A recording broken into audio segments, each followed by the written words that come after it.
dengerin insight dari Bang Bernard. Ini kan soalnya ahlinya ya.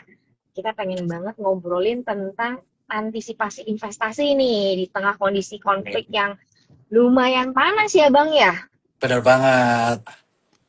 Bang, cerita dong tentang Bang Bernardus nih. Bang Bernard nih lagi ngapain, sibuk di mana? Kita pengen kenal nih abang kakak Ika Setara maupun teman-temannya Bang Bernard, teman-temannya Dokran, semua pengen kenalan sama Bang Bernard. Oke, jadi saya Bernardus Wijaya, sekarang di Suko Sekuritas, di pasar modal udah lebih dari 10 tahun, dan sekarang saya menjadi CEO dari Suko Sekuritas. Dan tentu saja di today saya merhatiin market juga, kira-kira kasih insight ke teman-teman para investor Indonesia juga. Dan hari ini thank you banget diundang Ika Stara untuk berbagi market update nih. IHSG mau dibawa kemana nih? Setelah hari ini anjlok sempat lebih dari 5%, bahkan sempat jebol area 7.500.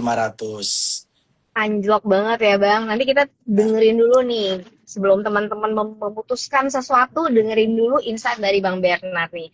Seperti yang kita tahu kan, sekarang tuh kan situasi geopolitik global nih panas gitu ya. Apalagi tensi antara Iran, Amerika Serikat, dan berbagai negara lagi tuh mulai makin tinggi, makin kenceng gitu ya.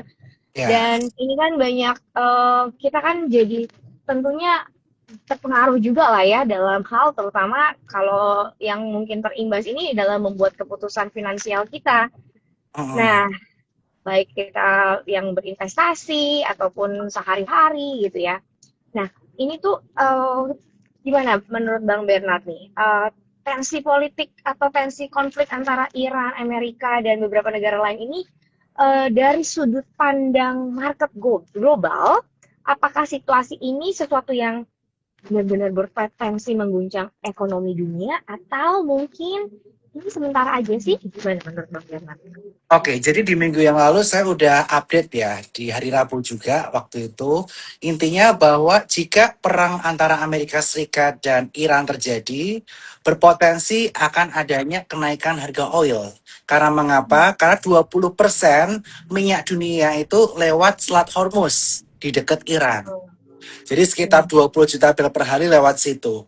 Sehingga menurut pandangan saya, proyeksi saya, ada potensi kenaikan harga minyak ke angka 90 sampai 100 USD per barrelnya. Which is sekarang Brent oil udah di angka 80 USD per barel dan WTI udah di angka 74 USD per barel. Nah, karena akhirnya perang ini beneran dikemukakan, beneran ada genderang perang dari Amerika ke Iran, market panik. Ini bisa lihat dari IHSG sejak minggu yang lalu di angka 8325 udah anjlok hampir 10%, di mana hari ini ditutup di angka 8577. Dan Turun ya. IHSG ini uh, udah anjlok cukup signifikan, apalagi semalam ditambah sentimen kaitannya mengenai kedubes Amerika Serikat di Riyadh kebakar, kemudian data center AWS di Uni Emirat Arab dan juga Bahrain juga rusak diserang drone, sehingga IHSG secara terpaksa harus menembus beberapa support kunci yang saya sebutkan sebelumnya, yaitu 8167, 8025, 7854, dan 7674.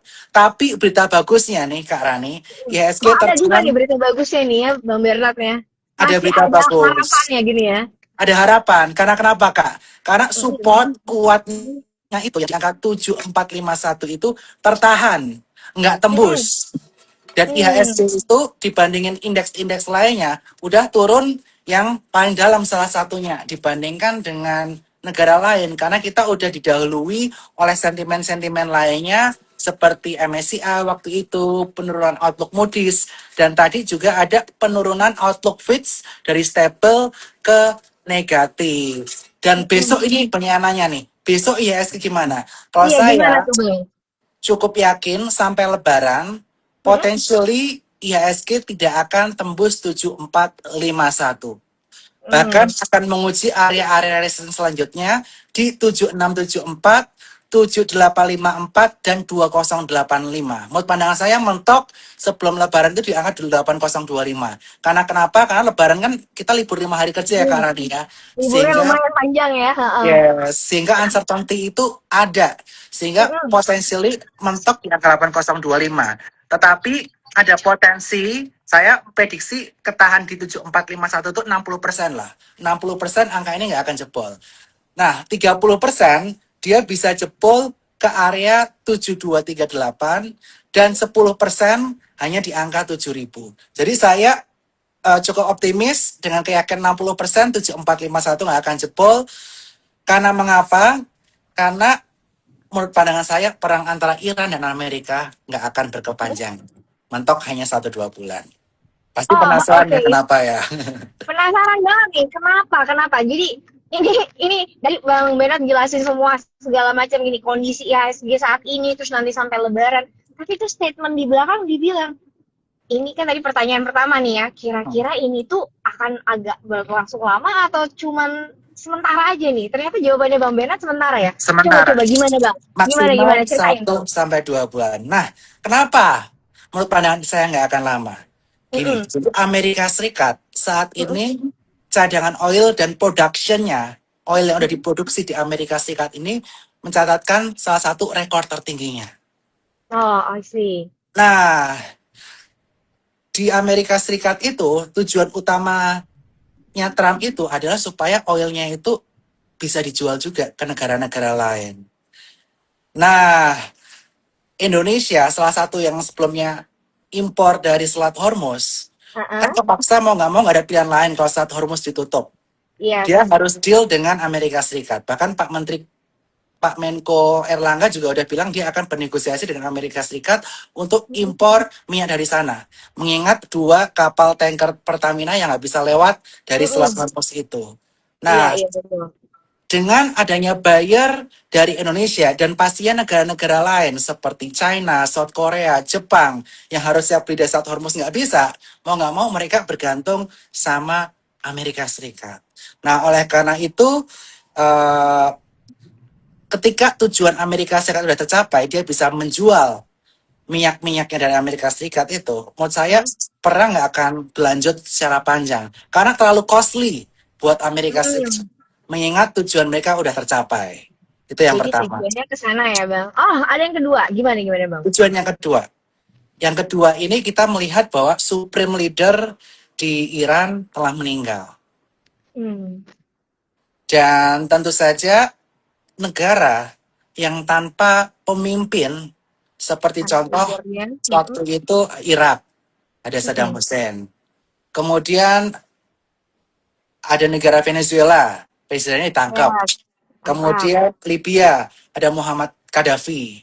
Nah, ketika pemimpin-pemimpinnya ini udah tidak ada, apakah negara yang sekokoh sebelumnya, Kak Rani? Enggak, pasti goyang. Pasti goyang. Makanya menurut pandangan saya perlawanan Iran ini tidak akan berlangsung lama lagi. Karena supreme leadernya udah nggak ada. Bahkan jika nanti pemimpin baru di Iran udah nggak radikal lagi, seperti pemimpin Mm-mm. sebelumnya, bahkan bisa bernegosiasi dengan negara barat seperti Amerika Serikat, berpotensi perang ini tidak akan berlanjut. Dan yang ketiga, Hmm.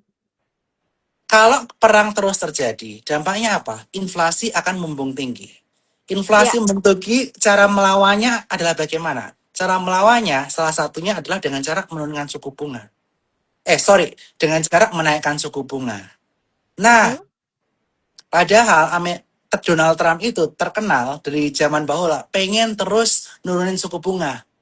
Bahkan Mm-mm. dia sering beradu argumen dengan kepala The Fed, Jerome Powell, untuk nurunin suku bunga, tapi Powell nggak mau-mau. Dan nanti bulan Mei, kepala The Fed pilihan dari Donald Trump, which is Kevin Warsh ini akan naik bulan Mei, dan digadang-gadang dia itu akan menurunkan suku bunga dari 3,75 sampai ke 3,25% di penghujung tahun 2025 ini, atau turun 2 kali. 2000. Hmm. Proyeksinya penurunannya kurang lebih bulan Mei atau November. Tapi ini karena ada perang mungkin ada bergeser. Tetapi tujuan Donald Trump ini adalah ingin menurunkan suku bunga. Sehingga dengan tujuan menurunkan suku bunga supaya market lebih atraktif, ini sangat sulit tercapai jika inflasi tinggi berkepanjangan yang disebabkan oleh harga oil yang membumbung tinggi. Jadi menurut pandangan saya perang ini mentok hanya terjadi 1-2 bulan. Siap. Wah, sekarang kita jadi lebih optimis ya mendengar penjelasannya Bang Renard nih ya. Hmm. Bang Bernard ya. Nah, Hmm. terus gimana nih Bang? Kan sekarang kalau konflik ini ternyata misalnya berlangsung lebih lama nih dari yang kita perkirakan nih.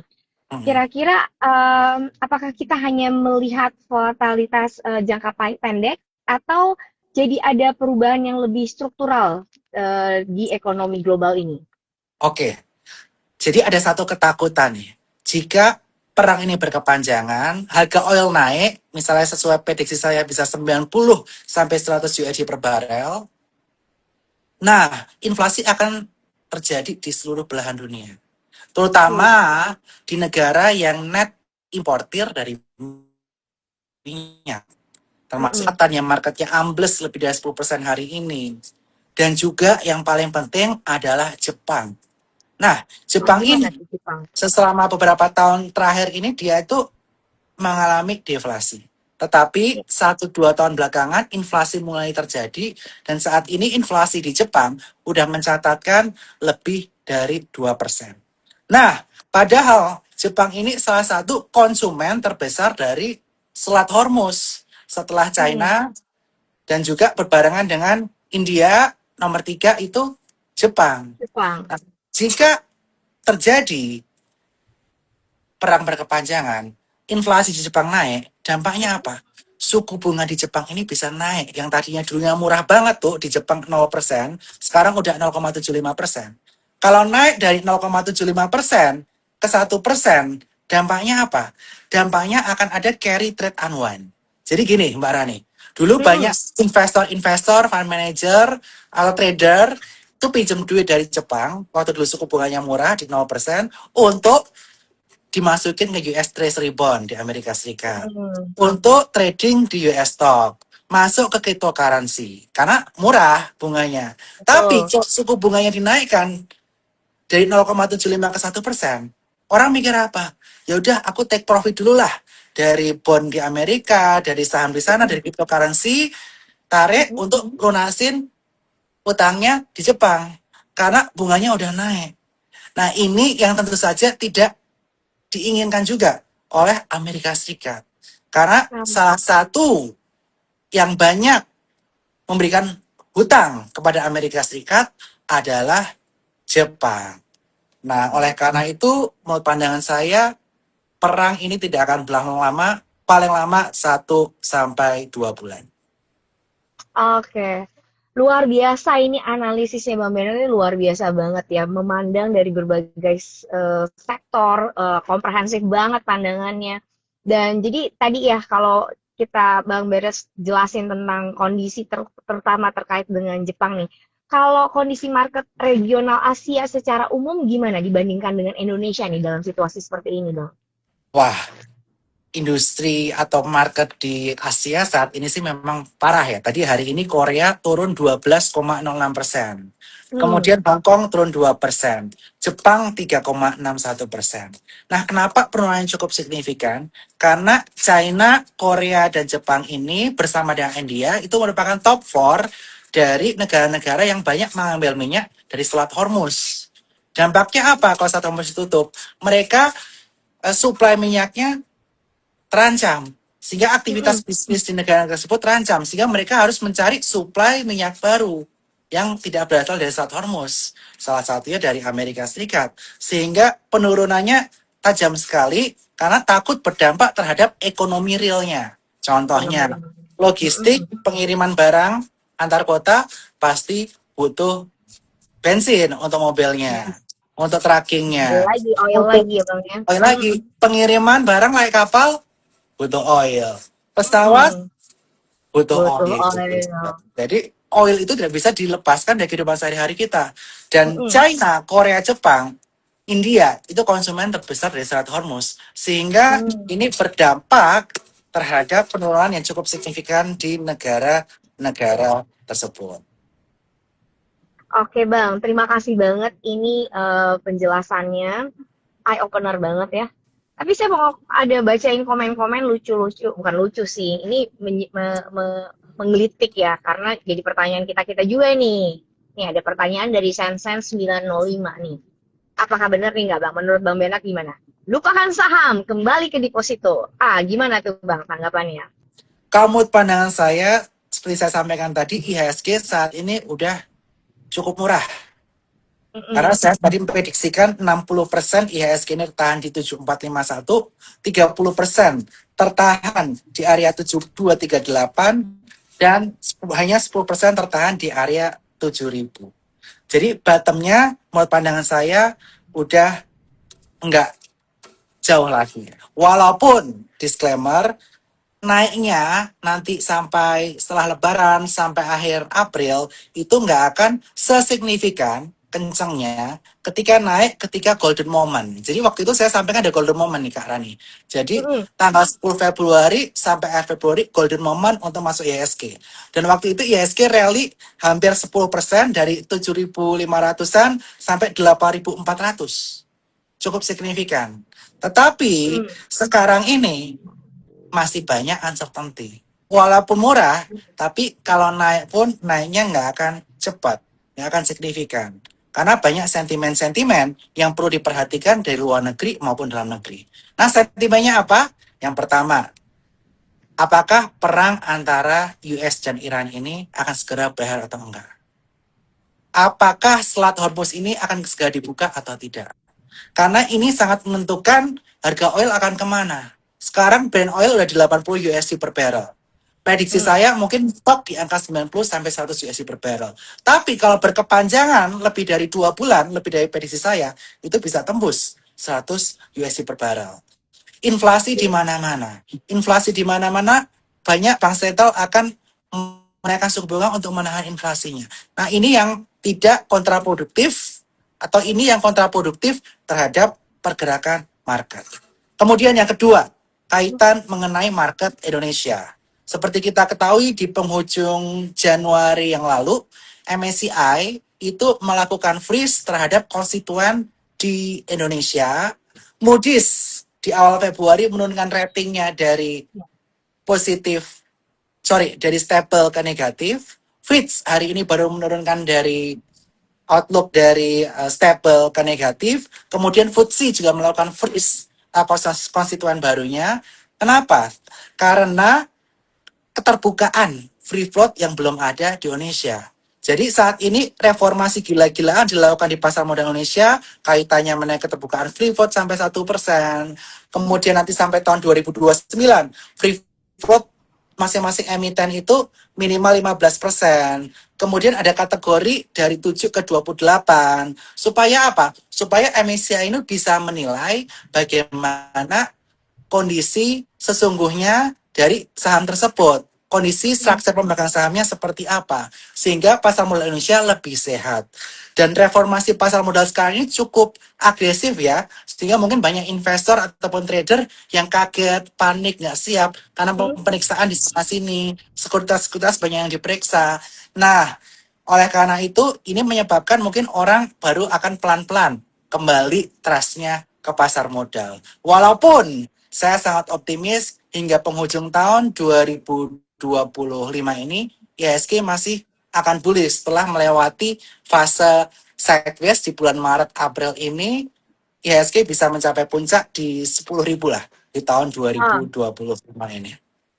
2026 ini ya Bang ya.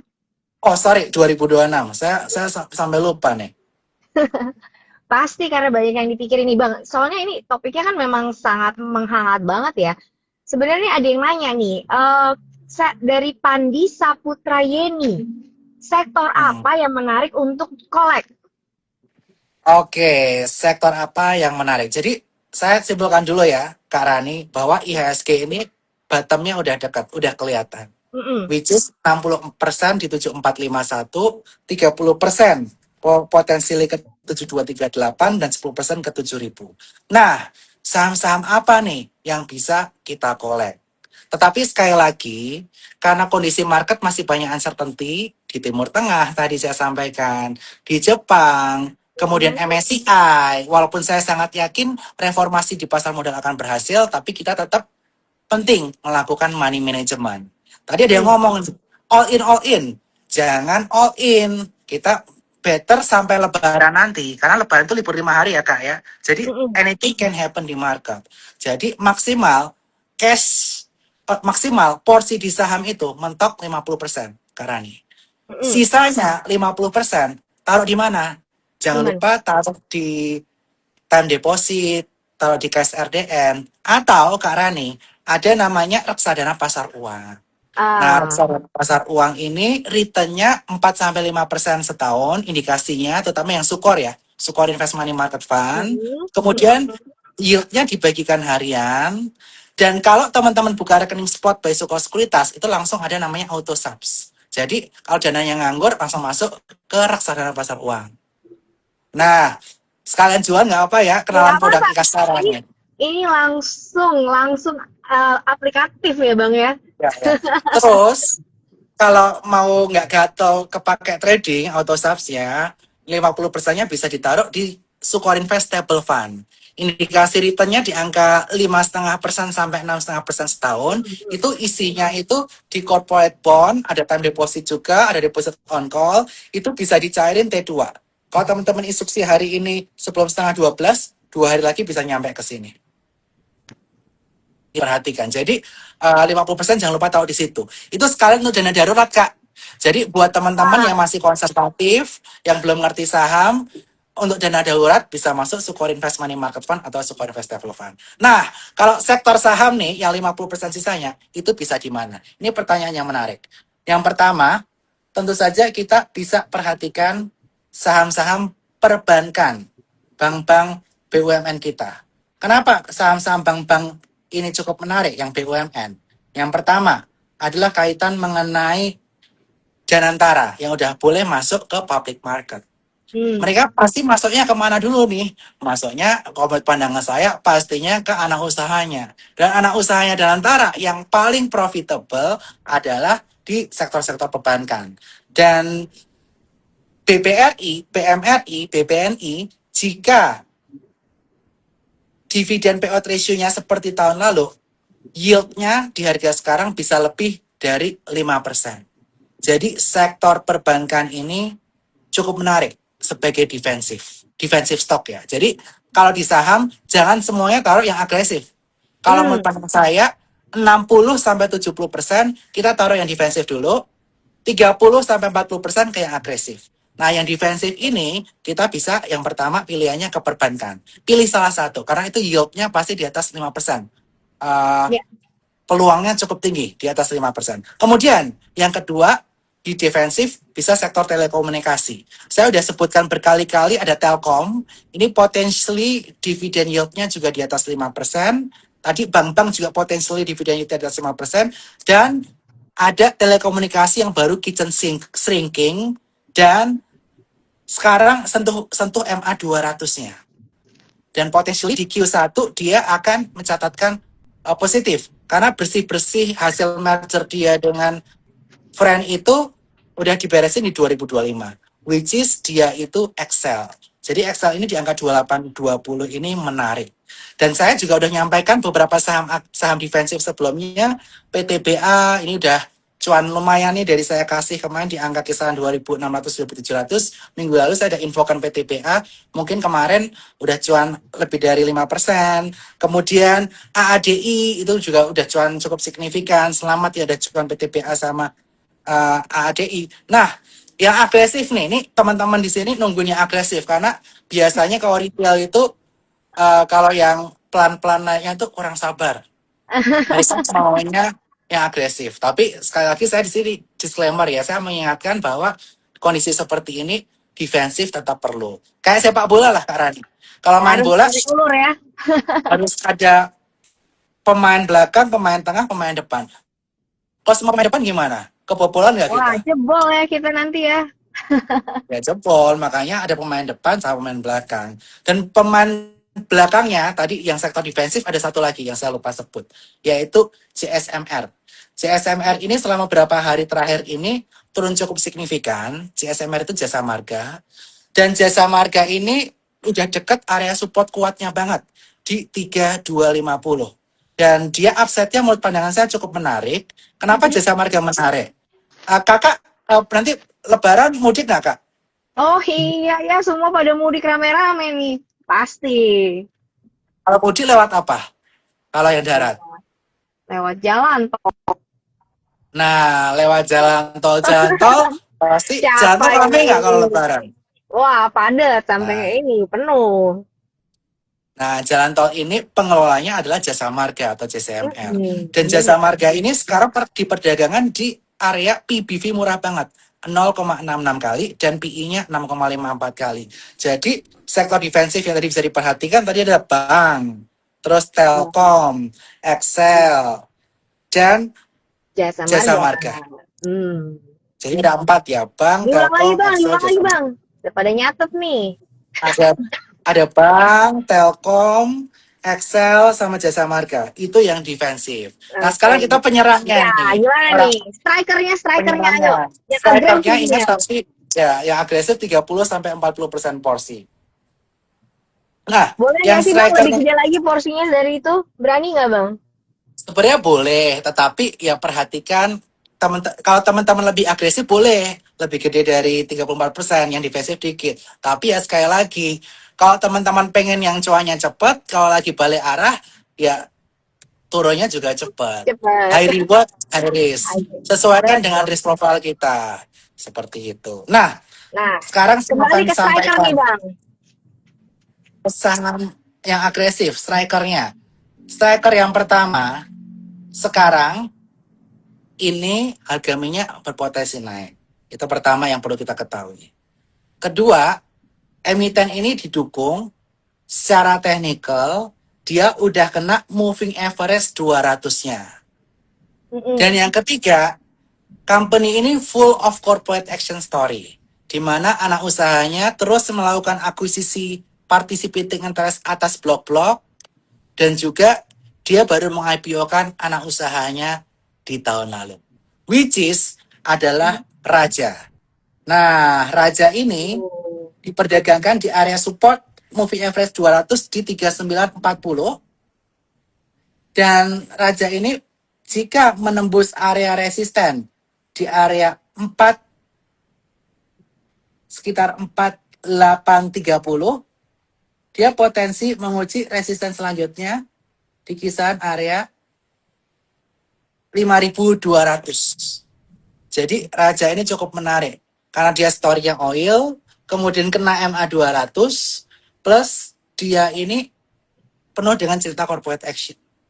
Nah, ini cukup menarik banget. Kemudian yang kedua nih Kak Rani, Siap. yang bisa kita perhatikan adalah saham kaitannya mengenai emas. Karena emas juga ketika perang kecenderungannya cukup naik signifikan. Iya. Tetapi emas yang ini tuh emas perhiasan Kak, dipakai sehari-hari. Dan saya suka banget karena secara valuasi saham ini cukup murah dibandingkan saham emas lainnya. Dia diperdagangkan di PI 18 kali. Dan sekarang jual beli emas tuh agresif banget di kondisi market seperti ini. Supportnya di area 2780, resisten 3320, yaitu Harta Dinata, HRTA. RTA. Ah iya, nih udah ada dari Bang Ekos nih, udah nulis langsung. Jadi udah nulis ya. Jadi kaitan mengenai minyak udah, kaitan mengenai emas udah. Nah, yang agresifnya apa? Ini yang disukai juta umat. Jadi sektor ini ada di sektor batu bara, kemudian dia RKAB-nya nggak dipotong, jadi dia masih full RKAB-nya, dan dia memang digadang-gadang masuk MSCI, dan menurut keterbukaan informasi, free float-nya cukup besar, which is itu Bumi. Bumi ini bertahan di area support-nya di angka 224, dan Bumi ini berpotensi untuk menguji area resisten selanjutnya di moving average 100, 262, dan selanjutnya ada di 300. Dan yang keempat, untuk alpha stocknya, saya nggak banyak-banyak, maksimal saya kasih 5, adalah RMKE. Nah, RMKE ini dia buyback terus di market selama ini, walaupun memang penurunannya udah cukup signifikan. Dari puncak itu turunnya udah dalam, dari kisaran 9.500 sekarang tinggal di kisaran 3.000. Penurunannya lebih dari 60% udahan. Sehingga menurut saya upside-nya ini cukup menarik, apalagi secara bisnis dia terus growing. Tahun Mm-mm. lalu net profit-nya lebih dari 200 miliar, tahun ini bakal 800 miliar karena kaitannya mengenai peraturan gubernur Sumatera Selatan yang nggak Mm-mm. boleh truk-truk itu lewat jalan biasa Oh. tapi harus lewat hauling road. Sehingga potentially dia bisa menaikkan net profit 4 kali lipat dan saat ini dia menyentuh area psikologis 3.000. Dan jika 3.000 ini bertahan, ada potensi dia akan menguji kembali area moving average 100-nya di kisaran area 3.880. Jadi 4 saham ini bisa menjadi pilihan, tetapi sekali lagi Kak, karena banyak uncertainty, saat ini kita harus disiplin sama namanya stop loss dan juga Mm-mm. taking profit. Money management penting di kondisi market seperti ini. Begitu. Luar biasa. Ini kayaknya memang requestnya yang ikut IG Live harus di-save banget. Soalnya tadi apa yang disampaikan Bang Bernard, semua daging perlu dicatat karena besok langsung harus kita eksekusi semuanya. Eh, ini ada pertanyaan nih Kak. Ini banyak yang Apa gimana nih? nanya. Kaitannya mengenai saham-saham Pak PP. Nah, tadi kan baru 4. Saya juga udah catat nih sebenarnya. Buat biar teman-teman nanya dulu. Nah, saham-saham Pak PP, saya yang kelima, saya suka sama PTRO. Kenapa PTRO? Nah, Karena dia ini yang digadang-gadang masuk MSCI, tetapi karena kemarin di freeze sama MSCI untuk konstituen baru, sehingga dia tidak bisa masuk MSCI. Dan dia dari antara saham-saham Pak PP yang lain, dia termasuk yang turunnya paling dalam. Dari 13.000 udah di angka 5.250 sekarang. Penurunannya itu udah lebih dari 60%. 13.000 ke 5.250. Jadi PTRO ini menurut pandangan saya cukup menarik untuk diperhatikan. Apalagi di akhir Februari lalu sebelum pengumuman perang antara US dan Iran, dia baru saja mengakuisisi. Nilai akuisisinya senilai 200 miliar rupiah. Dan saat ini area yang diperhatikan adalah area moving average 50-nya, yakni di area 6250. Jika dia tembus di area 6250, si PTRO ini bisa menguji resisten selanjutnya di kisaran 7850. Jadi tadi ada tadi ada minyak, kaitannya mengenai minyak ada Raja, kaitan mengenai emas ada HRTA, kemudian kaitan batu bara ada Bumi, terus kalau infrastruktur ada RMKE, dan terakhir adalah PTRO. Jadi tadi udah ada ada 5 5 nih. defensif, yang defensif tadi Bank, Telkom, CSMR, Excel, yang agresif ada Raja, Raja, Harta, Bumi, Bumi, terus apa tadi? RMKE sama PTR. PTRO. Udah, itu aja. Ini udah banyak yang nyatet nih teman-teman. Thank you Ini loh udah dapat dicatat nyatet. semua nih. Luar biasa. Sekarang Bang Bernard kita sambil ngomongin perihal lebih pandangan dari sudut yang lain ya. Kita kan Ya. sekarang kan hidup nih di era informasi ya yang cepat banget gitu ya. Dan setiap hari tuh kan investor kan pasti akan baca headline berita-berita konflik, krisis, dan ketidakpastian global ini ya. Jadi menurut Bang Bernard gimana nih sebagai investor ya? Gimana kita bisa membedakan mana yang sekedar noise berita atau mana yang benar-benar signal kita perlu respons nih sama sebagai investor kita mesti ngapain gitu? Berita-berita yang seperti apa tuh? Bang Bernard silakan. Oke. Ini pertanyaan yang bagus sih dari Karani, karena kebanyakan teman-teman yang nonton live tuh pengen tahu langsung stock pick-nya tuh. Padahal kita berpikir jangan cuma stock pick. Tapi yang menjadi landasan saya ketika saya melakukan Aji Live buat teman-teman ikan adalah top down analysis. Yang pertama, kita perhatiin makroekonomi seperti apa. Misalnya, ada perang US sama Iran. Wah, ini akan mengakibatkan harga oil naik. Harga oil naik, inflasi. Negara mana yang terdampak dengan South Hormuz dan sebagainya. Kita harus diperhatikan. Bagaimana Indonesia terdampak dengan adanya kepanikan.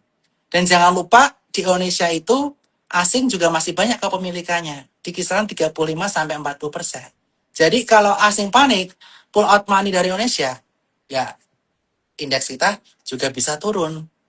Nah, makanya makro dari sisi global, regional, domestik itu harus diperhatikan. Kemudian, kita perhatikan juga sektor. Dari kondisi makro yang ada, sektor apa yang diuntungkan? Seperti saya sebutkan pertama tadi, yang diuntungkan minyak, kemudian emas. Terus kalau minyak emas naik, biasanya komoditas ngikut, batu bara, PTRO tadi kontraktornya. Jadi lengkap nih tadi top down-nya. Nah, baru habis itu kita pilih sahamnya. Pilih sahamnya berdasarkan apa? Berdasarkan valuasi secara fundamental, berdasarkan story corporate action ke depannya seperti apa, dan tentu saja jangan lupa atau jangan abaikan technical analysis ketika di kala kondisi market banyak penuh uncertainty seperti saat ini. Uncertainty global, uncertainty regional, kaitan mengenai suku bunga Jepang, global kaitan mengenai US Iran, domestik kaitan mengenai MSCI. Nah, ini biasanya bisa terbaca dengan technical karena price discount everything. Makanya kalau teman-teman waktu itu saya bilang waktu itu tanggal 10 Februari ini golden moment. Kenapa saya lihat golden moment?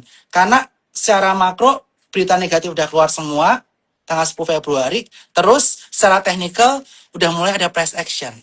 Dan dari golden moment 10 Februari sampai saya tanggal 26 Februari, saya call waktu itu udah hati-hati, itu kenaikannya hampir 10% dan bahkan saham-saham alfanya, saham-saham yang agresif kenaikannya cukup signifikan seperti Ratu, PTRO yang teman-teman ikutin semua.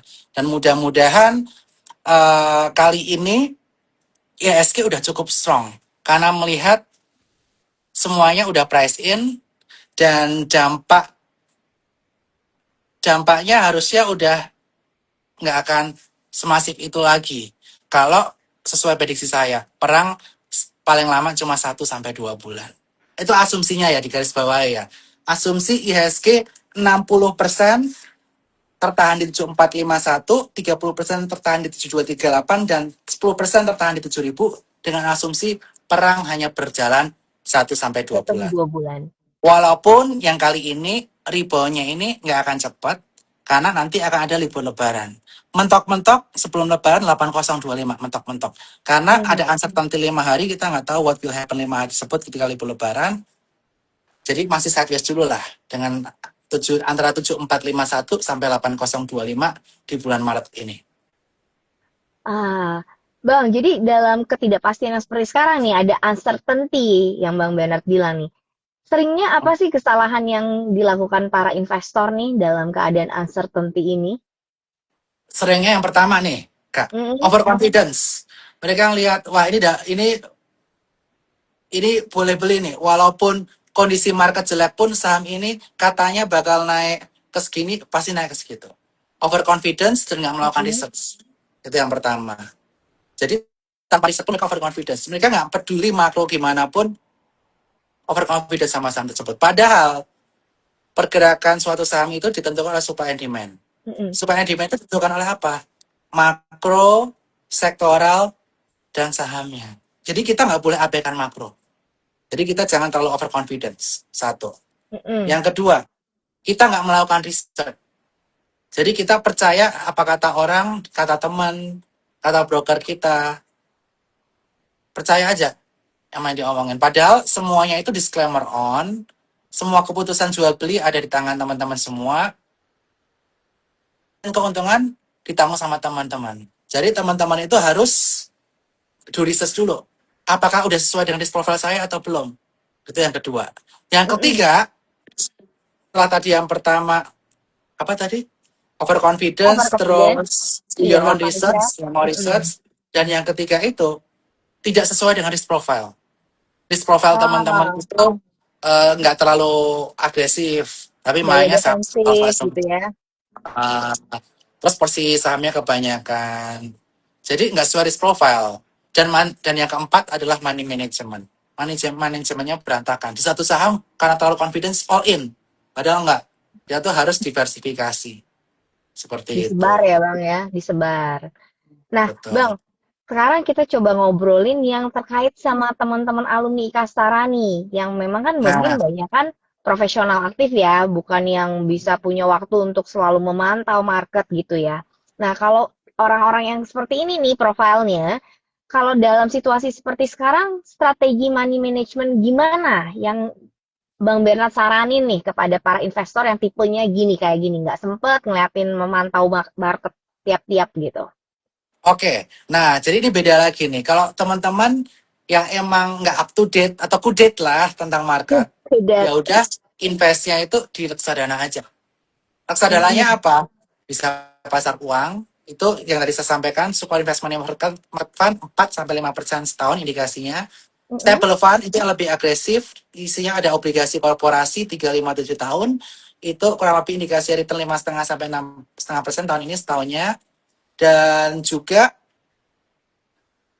kalau teman udah ngerti IHSG at least lah, nggak usah ngerti per saham, ngerti IHSG, ya Oke. bisa beli index fund. Ya, jadi itu Mm-mm. lebih mirip kayak indeks. Tapi porsinya didikitin. Misalnya 50% money market, 30% stable fund, 20% equity fund. Equity fund biar nggak pusing yang mirroring index saja. Kayak Sukor Invest IDX 30 atau Sukor Invest Equity Fund. Dan semuanya ini jangan lupa nanti subscribe-nya atau beli sahamnya bukanya di Spot by Sukor Sekuritas. Jadi ada di link bio saya, itu ada Mm-mm. link untuk buka rekening Sukor. Mohon supportnya sama teman-teman Ikastara untuk buka rekening Sukor, support alumni Ikastara. Nah, teman-teman Ikastara nih abang kakak. Pokoknya tinggal cek di bio profilnya Bang Bernard. Di situ ada linknya. Nah, tinggal klik link di situ. Tadi kita udah dengerin Bang Bernard punya analisis dan POV yang luar biasa, yang eye opener banget dan beberapa tips-tips jitu-nya beliau. Nah, sebenarnya pengen nanya lagi nih Bang Bernard nih. Kalau investor tuh sebaiknya meningkatkan porsi cash dalam portfolio di saat-saat ini nih, Mhm. saat kondisi global tidak pasti, iya apa enggak? Kalau iya, kira-kira berapa sih porsi yang sehat buat porsi cashnya? Nah, ini setuju banget nih. Tadi saya udah sampaikan. Cash minimal 50% sekarang. Hmm, Karena nanti kenapa masih banyak uncertainty. Perang Iran US belum usai, MSCI di Indonesia belum decide apakah Indonesia mm, bisa seperti biasa lagi karena masih decisionnya bulan Mei. Dan yang ketiga, kita masih ada uncertainty, ada libur. Nyepi lebaran ya, 5 hari kerja, kita nggak tahu what's going on 5 hari tersebut. Makanya saya walaupun cukup optimis 7451 tidak tertembus, tapi masih sideways. Saya cuma yakin mm, sampai lebaran tuh mentok 8025. Nah, oleh karena itu, better 50% dulu lah. Minimal di 50%. cash, di saham mentok-mentoknya 50%. Dan tadi di 50% yang di saham itu 60-70% yang defensif, yang kita bisa dapat dividen, valuasi murah, 34% yang alpha stock, yang Agresif. agresif strikernya. Kenapa Oke, yang agresif lebih dikit daripada yang yang defensif? defensif. Kayak main bola lah. Kalau main bola kan yang di depan kan lebih dikit daripada di belakang. Betul nggak? Biar buffernya aman dulu ya, Bang. Benar. Nah, sekarang kan dalam situasi saat ini nih, market kayak gini gitu ya. Jadi volatilitas yang sekarang ini dilihatnya itu sebenarnya suatu resiko atau peluang nih kita kalau sebagai sisi investor nih. Nah, kalau kita investor yang jangka Hmm. panjang, ketika IHSG terkoreksi cukup dalam, hampir 20% dari puncaknya, dari 9.100 ke 7,5, itu kurang lebih 17% dari puncak. Nah, ini opportunity kita untuk melakukan pembelian-pembelian saham-saham yang prospek kedepannya bagus. Saham-sahamnya apa? Lihat yang tadi udah saya sampaikan. Ada yang defensif, ada yang agresif. Jadi Agresif. kita bisa masuk, tapi masuknya pelan-pelan. Kenapa pelan-pelan? Karena uncertainty masih ada.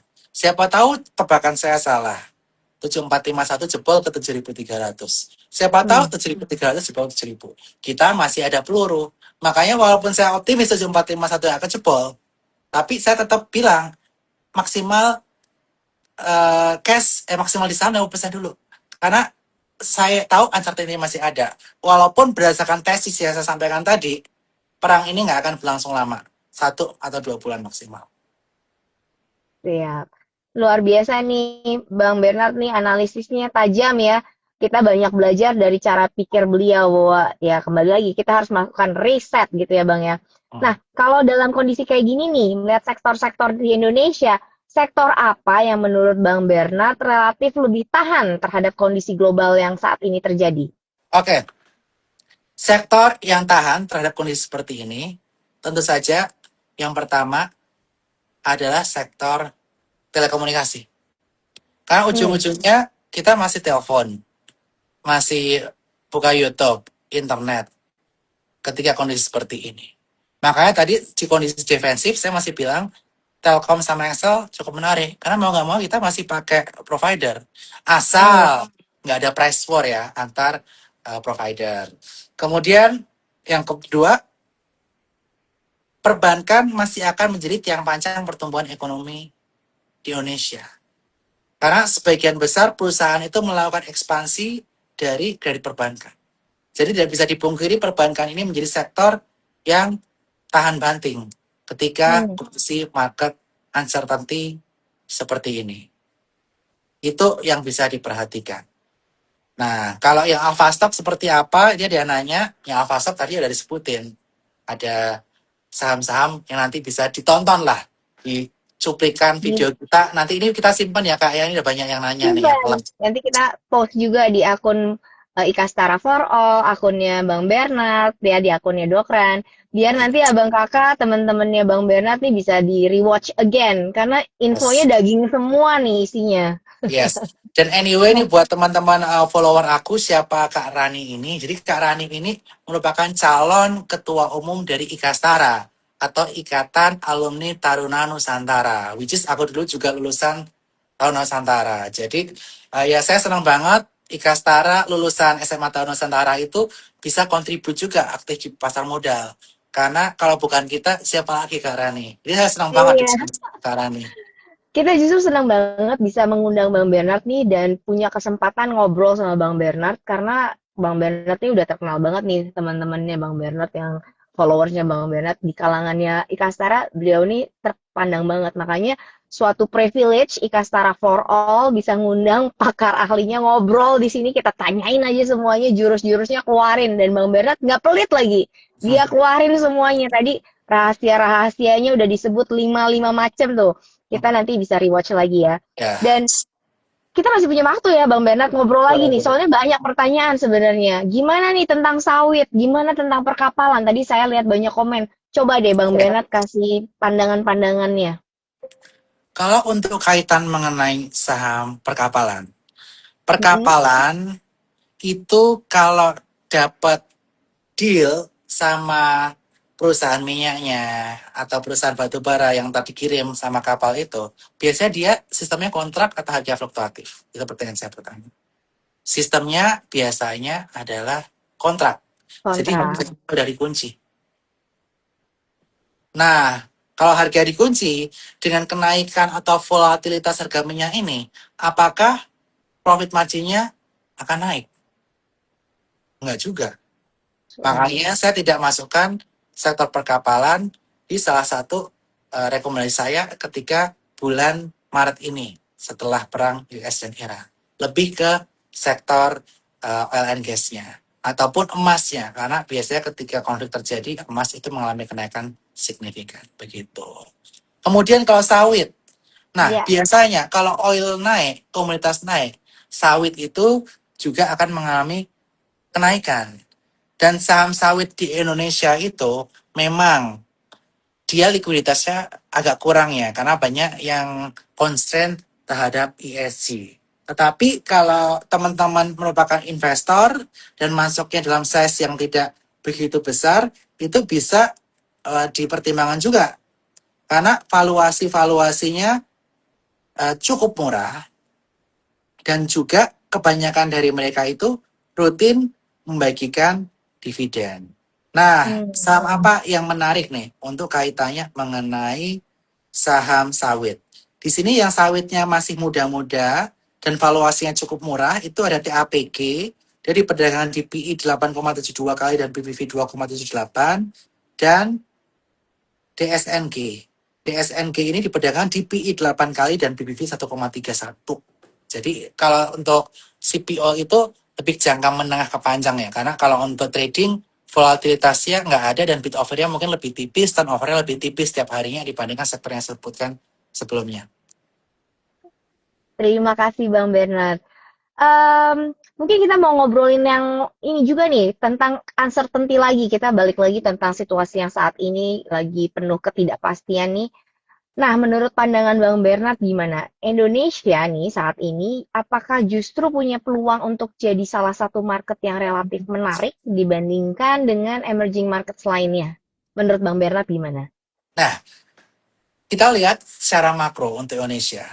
Indonesia, trade balance kita, cadangan devisa kita selama 5-6 tahun terakhir itu selalu positif. Terutama karena ditopangnya dengan batu bara, CPO yang kita ekspor ke negara lain. Itu good news-nya itu satu. Kemudian yang kedua, pemerintah saat ini terus melakukan pemerataan pendapatan dari segmen atas menengah ke bawah dengan berbagai kebijakannya. Salah satunya MBG.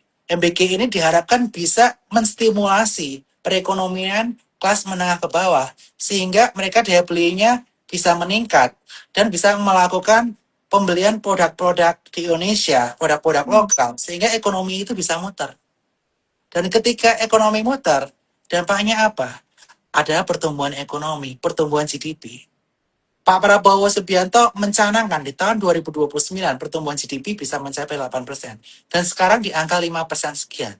Dan menurut pandangan saya, itu merupakan hal yang bukannya tidak mungkin. Mungkin bisa tercapai.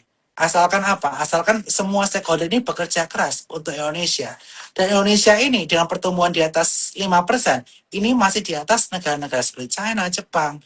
Sehingga kedepannya Indonesia ini menjadi motor pertumbuhan ekonomi Asia bahkan dunia sehingga sangat menarik untuk dilirik investor apalagi ketika pasar modal kita udah semakin berbenah nih dengan adanya peringatan dari MSCI itu bukan bikin kita jadi takut panik malah ini menjadi opportunity buat kita untuk berbenah dan setelah berbenah kita bisa lari lebih tinggi lagi dan saya proyeksikan IHSG tahun ini jika perang nggak nyampe 2 bulan cuma 1-2 bulan, kemudian pemotongan suku bunga dilakukan sebanyak 2 kali, dari 3,75% ke 3,25% untuk Amerika Serikat, harusnya IHSG 10.000 bisa sentuh lah tahun ini. Oke, luar biasa. Bang Benat, ini banyak banget loh request dari yang ikutan IG Live kita. Nikel Bang, dari tadi belum dibahas. Banyak banget yang nikel. Coba Bang, kita bahas nikel. Gimana menurut Bang Bernard tentang nikel? Untuk saham-saham nikel. Nikel ini juga udah lumayan terkoreksi cukup signifikan ya saham-sahamnya karena kaitannya mengenai perang US dan juga Iran. Lalu untuk harga nikelnya sendiri sebelum kita ke sahamnya, bagaimana kondisi harga nikel itu sendiri? Dan di sini saya lagi buka investing.com. Saya akan cek terlebih dahulu untuk harga komoditas nikelnya. Nah, untuk nikel futures hari ini diperdagangkan di 17.452 dan ini mengalami kenaikan 2% untuk hari ini. Tetapi untuk dalam beberapa bulan terakhir dia mengalami kenaikan cukup signifikan ya. Kita lihat dia breakout area 15.744 dan sekarang dia konsol di atas. Biasanya kalau kenaikan harga oil dan harga emas, harga komoditas itu akan ngikut. Dan yang cukup menarik untuk saham nikel yang saya perhatikan adalah di sini bisa perhatiin NCKL. Secara valuasi dia termasuk yang paling murah dan juga dia udah mengalami penurunan yang cukup signifikan sejak adanya Trump War. Dia diperdagangkan di PBV 2,34 kali dan PI 9,73. Dan dia udah mulai mendekati area support moving average 100-nya di angka 1232. Dan jika dia bertahan di atas 1.300, ini masih ada berpotensi untuk menguji support selanjutnya di 1570. Jadi NCKL cukup menarik. Menarik ya Bang. Ya, Jadi nikel menarik. Nah ini ada yang nanya loh Bang tentang poultry. Gimana nih ya. poultry? Nikel menarik tapi tidak menjadi pilihan utama saya. Tadi pilihan utama saya udah sebut di atas, Oh, defensif ada 4, agresif ada ada 5. 5. Tapi tadi ada nanya CPO, ada yang nanya kaitannya mengenai nikel, ya saya sekalian jawab lah. Nah, kemudian nih ada yang nanya apa TPIA ya? Nah, mungkin kakak tahu TPIA itu Chandra Asri ya kak ya. Chandra Asri itu perusahaan petrochemical. Nah, perusahaan petrochemical itu bahan bakunya apa? Bahan bakunya itu adalah oil, which is saat ini oil 20% dari Selat Hormuz, dan Selat Hormuz lagi tutup. Sehingga bahan bakunya itu jadi susah ngirimnya, tertahan pengirimannya. Sehingga apa? Kalau ada orang yang order ke Chandra Asri, itu bisa ada potensi kena delay. Bahkan di pemberitaan Chandra Asri menyatakan adanya force major lah kaitan mengenai pengiriman bahan baku lah. Nah, lalu bagaimana untuk TPIA? Mungkin saya secara bisnis saya belum bisa bahas secara lebih detail karena saya belum melakukan riset mendalam mengenai TPIA itu sendiri. Tapi secara teknikal saya akan bahas. Jangan sampai dia jebol 5.200. Kalau dia jebol 5.200, ada potensi turun ke bawah 48. Seperti itu. Oke? Baik. Terima kasih Bang Bernard. Ternyata waktu juga nih kayaknya yang harus memisahkan kita ya. Sebab dari penjelasan Bang Bernard luar biasa ini, banyak banget yang join dan komentar. Dan terima kasih Bang Bernard ngejawabin banyak banget nih. Nah, coba deh Bang Bernard, satu lagi nih kalau kita pertanyaan penutup nih ya. Kalau kita melihat horizon 1 tahun ke depan nih dengan situasi geopolitik yang seperti ini, lebih mungkin menjadi ancaman bagi ekonomi global atau justru membuka peluang bagi investor-investor yang disiplin. Menurut Bang Bernard gimana? Menurut pandangan saya, tahun 2026 tidak semudah tahun 2025.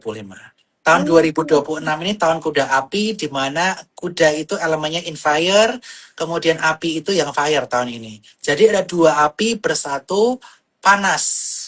Sehingga memang tahun ini saya udah ngobrol sama Cik Leli, itu suhu yang support sokor juga. Jadi tahun ini bakal banyak dinamika atau konflik yang terjadi, bahkan terbukti sampai adanya perang antara Iran dan US. Nah, oleh karena itu kondisi market 2026 akan lebih volatile, lebih kayak yo-yo dibandingkan tahun 2025 second half yang naik terus, sehingga trading plan penting, kedisiplinan penting, money management penting, dan menahan emosi itu penting. Kunci kita bisa menjadi investor, trader sukses di tahun 2026 adalah pengendalian diri, pengendalian emosi. Karena tahun ini penuh dengan api. Niscaya jika teman-teman bisa mengendalikan emosi supaya tetap setia dengan trading plan-nya, atur money management, enggak nafsuan, itu bisa menjadi pelindung teman-teman di tahun kuda api ini dan bisa memanfaatkan setiap masa, setiap momen dengan baik. Seperti itu Kak Rani. Baik, terima kasih Bang Bernard, luar biasa atas insight menarik banget malam ini. Saya rasa hal yang kita bisa ambil nih dari diskusi panas dan diskusi yang penuh daging ini bahwa uncertainty global memang nggak bisa dihindarin, dan konflik geopolitik itu, perubahan ekonomi itu, maupun dinamika pasar akan selalu ada. Dan yang penting kita sebagai investor tetap punya perspektif yang jernih, tidak terlalu reaktif, mau melakukan riset gitu ya, dan tetap disiplin dalam mengambil keputusan finansial.